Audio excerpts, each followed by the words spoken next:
Welcome to section number 4 of the Anglican or the English tradition.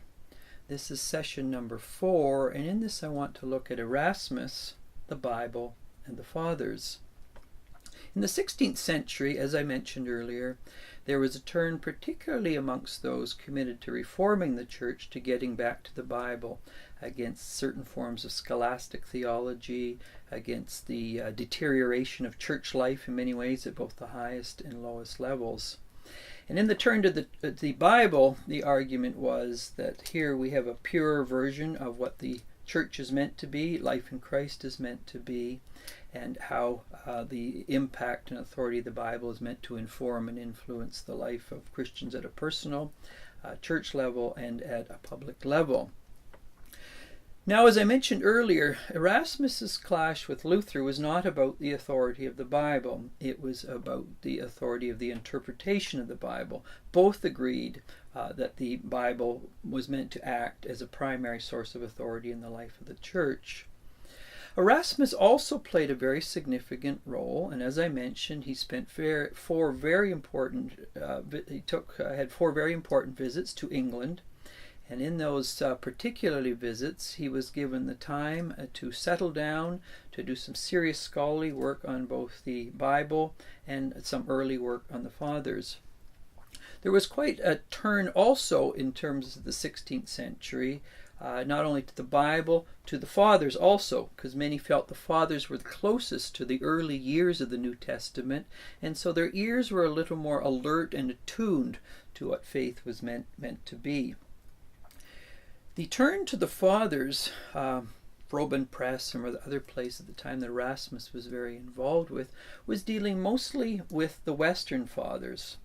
And again, as I have mentioned earlier in this series, that many in the West thought the Latin Fathers, Augustine, Jerome, Ambrose, Benedict, this is where the true faith lay, and it was the Orthodox tradition, being schismatic, speaking Greek, which was highly suspicious.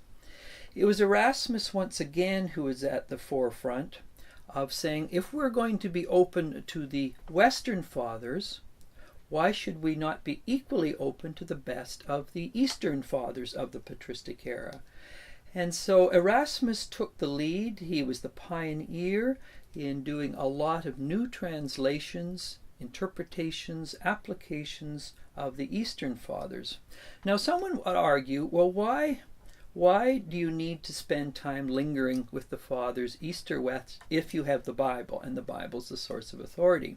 This was brought up very clearly in a discussion between Jerome and St. Augustine.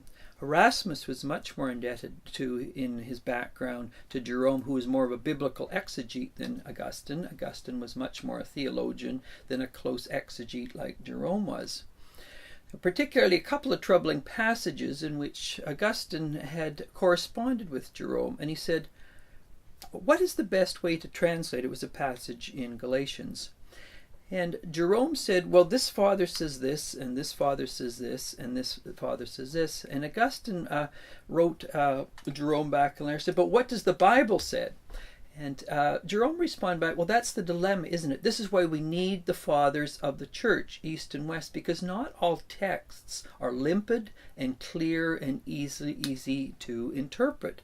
And so some would argue, well, let's get back to the Bible. But then the question is, whose interpretation of the Bible? And this is where the Fathers are very important in giving us a range of ways of approaching how we interpret the Bible, so we don't slip into biblicism on the one hand, in which there is a simple Betty Crocker formula way of interpreting texts. On the other hand, just don't relativize the texts themselves. And so in Erasmus's role in translating, interpreting, applying the Fathers, it's never a case of Bible or Fathers, because it is the Fathers that give us the approach to how to interpret the Bible in a way that is not always the simplest, the clearest, but recognizing that texts need different ways of being looked at, different ways of being interpreted, and it's not always a formulaic, a mathematical approach to interpreting the text. And so Erasmus argues that you need the Bible and the Fathers so that you have a collected voices that come together that give you a diverse range of approaching the Bible, and so that person doesn't slip into biblicism itself.